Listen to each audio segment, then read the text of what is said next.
What happens when a country suddenly loses its Filipino workforce? Today we're diving into 10 nations that deported Filipinos and instantly regretted it. From hospitals in London to construction sites in Dubai, Filipinos are the backbone of countless industries worldwide. Their absence leaves a void that's nearly impossible to fill, causing economies to stumble and essential services to collapse. We'll reveal the shocking consequences these countries faced, and why the world can't function without this incredible community. Stick around. Our final story is so dramatic, it forced a country to rewrite its laws. Buckle up and let's get started. First up, the United States, a nation often celebrated for its innovation and opportunity, but also infamous for its complex and costly healthcare system.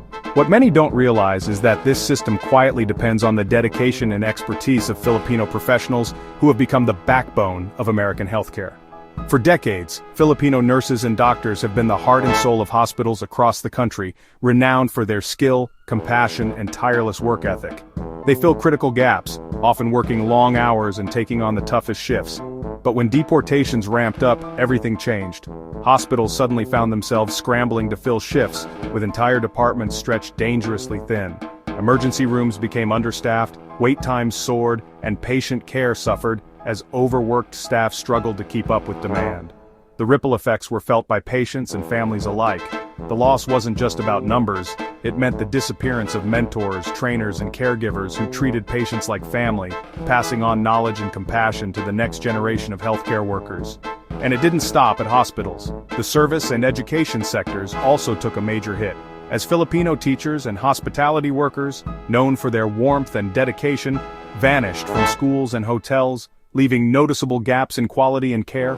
Lawmakers quickly realized the damage, a self-inflicted wound that sparked urgent calls for immigration reform, as the nation grappled with the consequences of losing such a vital workforce. The U.S. learned the hard way that its success, resilience, and even its daily comforts were deeply tied to its Filipino community, whose contributions had long been overlooked. Deporting them wasn't just a policy, it was a national crisis that shook the very foundation of American society. The regret, in the end, was undeniable and deeply felt across the nation. Next, Saudi Arabia, a nation powered by oil and Filipino expertise. Filipino engineers and laborers kept the oil industry running smoothly. When mass deportations hit, projects stalled and millions were lost. At home, Filipino domestic workers were irreplaceable. Their sudden absence forced Saudi women to leave jobs, reversing social progress. Families struggled and a black market for labor emerged. The government quickly realized the chaos and scrambled to restore agreements with the Philippines. The lesson? You can't just remove the backbone of your economy and expect stability. Saudi Arabia's regret was a wake-up call. Migrant labor is invaluable. Now the United Kingdom, where the NHS relies on Filipino nurses to keep its heart beating. For decades, these dedicated professionals have been the backbone of British healthcare, providing not just skills but compassion and resilience in the face of immense pressure. But when tightened immigration rules forced thousands to leave, the NHS was pushed to the very brink of collapse. Hospitals suddenly found themselves without enough hands to care for patients, and the system began to buckle under the strain. Wards closed, surgeries were cancelled, and wait times skyrocketed. Patients waited in pain, and staff struggled to keep up with overwhelming demand.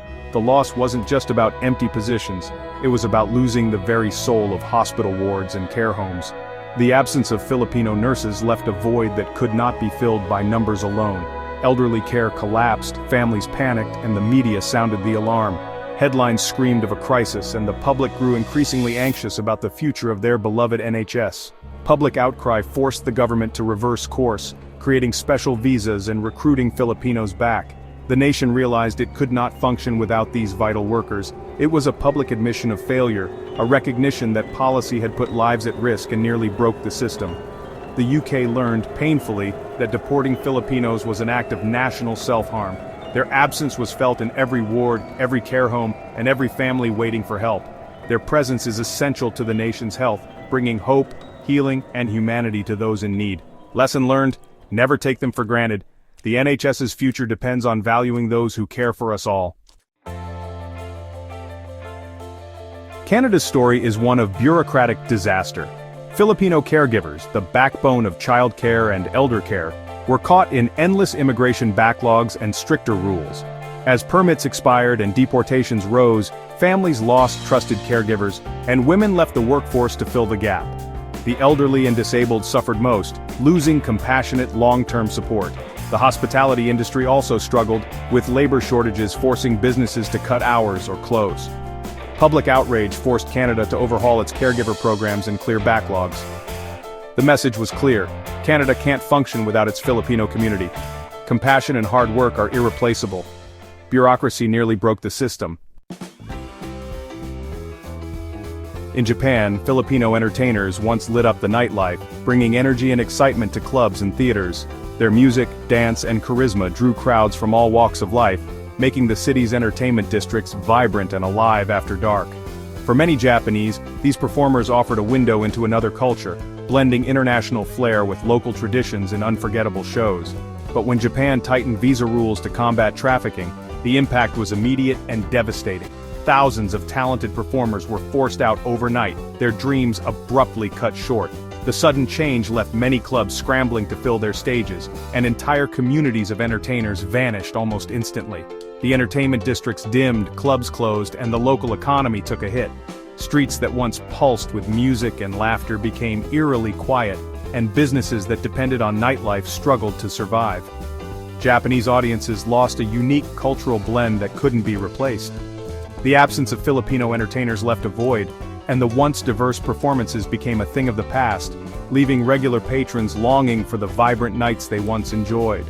The government never formally admitted its mistake, but new pathways for skilled foreign artists quietly acknowledged the loss. Over time, policies shifted, allowing some international talent to return, though the golden era was gone. The Japayuki era is now remembered as a golden age, ended by a single policy change. Memories of packed clubs, dazzling performances, and cross-cultural friendships linger in the hearts of many. Japan learned that protecting workers shouldn't mean erasing an entire industry. The challenge remains: how to balance safety with the richness that foreign talent brings to the cultural landscape. Regret lingers in every empty stage, a silent reminder of what was lost and what might one day return. Australia's skilled migration program thrived on Filipino talent: doctors, nurses, engineers, and tradespeople. When visa rules tightened, rural hospitals lost staff, clinics closed, and remote communities were left without care. The construction and mining sectors also suffered, with projects delayed and costs soaring. Industry groups and local governments demanded change, presenting clear evidence of economic harm. Australia was forced to revise its policies, creating incentives to bring Filipinos back. The lesson was clear: turning off the tap of Filipino talent was disastrous. Skilled migrants aren't just numbers, they're the lifeblood of the economy. Australia's regret became a national debate. Stability returned only when Filipinos did. In Italy, Filipino caregivers are the gold standard for elder care. When immigration crackdowns led to mass deportations, thousands of elderly Italians lost their primary companions. Families were thrown into crisis, with adult children forced to quit jobs to care for aging parents. The silence in Italian homes revealed just how much the system relied on Filipino workers. Public outcry led to periodic amnesties, allowing many to stay. Italy's regret was deeply personal. Stories of Nani pleading for their caregivers filled the news. The government learned that compassionate care can't be replaced by bureaucracy. Filipinos held up the social safety net. Singapore's efficiency depends on its foreign workforce, especially Filipinos in service and domestic roles. Strict laws and sudden quota changes led to waves of deportations, disrupting families and businesses. Singaporean professionals, especially women, faced impossible choices as domestic help vanished. Service standards dropped and the economy felt the strain. The government responded with policy adjustments, quietly admitting the mistake. Singapore learned that its glittering success relied on the hard work of its Filipino community. Behind every thriving city is an unseen workforce. Regret was measured in policy, not words. The UAE's skyline was built by Filipino engineers, architects, and service staff. Mass deportations left construction sites idle and luxury hotels understaffed. Projects stalled, costs soared, and the country's reputation for excellence suffered. The government quickly softened policies, offering amnesty and working to bring Filipinos back. The lesson was clear: you can't build a dream city without the dreamers. The UAE's regret was measured in billions lost, and ambitions delayed. Filipino workers are the foundation of progress. Their absence is felt in every empty crane. In Hong Kong, Filipino domestic workers, affectionately called aunties, are the heart of thousands of families. Weak legal protections and harsh visa rules created a revolving door of forced departures. Children lost their primary caregivers overnight, and elderly people were left without support.